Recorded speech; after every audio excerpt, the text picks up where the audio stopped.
চাওক সন্মানীয় মুখ্যমন্ত্ৰী মহোদয় আমি এটা সংবাদ মাধ্যমত আজি আহি থাকোঁতে এটা দেখিছোঁ আমিও লক্ষ্য কৰা নাছিলোঁ কিন্তু আজিৰ পৰা যুৱ মৰ্চাই এইটো লক্ষ্য কৰিব যে তেওঁলোকে দেৱালত লিখিছে নতুন বৰ অসম। চ' আমিতো শ্ৰীমন্ত শংকৰদেৱ চাওলুং চুকাফা বীৰ চিলাৰায় বৰ অসমখন জানো। চ' গৌৰৱ গগৈক লগ পালে প্ৰশ্ন কৰিব লাগিব যে তেওঁলোকে কোনখন বৰ অসমৰ কথা কৈছে, যিহেতু তেওঁলোকে আজিৰ দিনত প্ৰায়খিনি আমি মিঞা প্ৰীতি দেখিবলৈ পাওঁ। তেওঁলোকে মিয়াক সংলগ্ন কৰি এখন নতুন অসমৰ চিন্তা কৰিছে নেকি, তাৰ প্ৰশ্ন আজিৰ প্ৰজন্মই কংগ্ৰেছক সুধিব নিশ্চয়। আটাইতকৈ গুৰুত্বপূৰ্ণ ভূমিকা থাকিব, এইকাৰণে আটাইতকৈ গুৰুত্বপূৰ্ণ ভূমিকা থাকিব যে কংগ্ৰেছে আজি এইটো কনফিডেঞ্চত আছে যে আজিৰ প্ৰজন্মটো চাগে 2016 চনৰ পিছৰ অসমখনে চিন্তা কৰিব বুলি।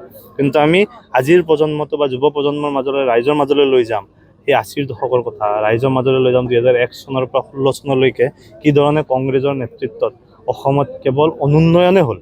কোনোদিন অসমৰ যুৱ প্ৰজন্মই সপোনে দেখিব নোৱাৰিলে যে এটকাও নিদিয়াকৈ চাকৰি পাব পাৰি বুলি। এটা পিয়নৰ চাকৰিৰ নামত কংগ্ৰেছৰ দিনত 4 পৰা 5 লাখ টকা লোৱা হৈছিল। গতিকে এইবিলাক কথা আমি লৈ যাম নহয়, আমি যুৱ প্ৰজন্মৰ মাজত লৈ যাম আৰু যুৱ মৰ্চাই তাক গুৰুত্বপূৰ্ণ ভূমিকা হিচাপে 26ৰ নিৰ্বাচনত যুৱ সমাজক ভাৰতীয় জনতা পাৰ্টীৰ পক্ষত লৈ অহাৰ ক্ষেত্ৰত আমি যুৱ মৰ্চাই যিমান পাৰি কাম সিমানখিনি কাম কৰিম।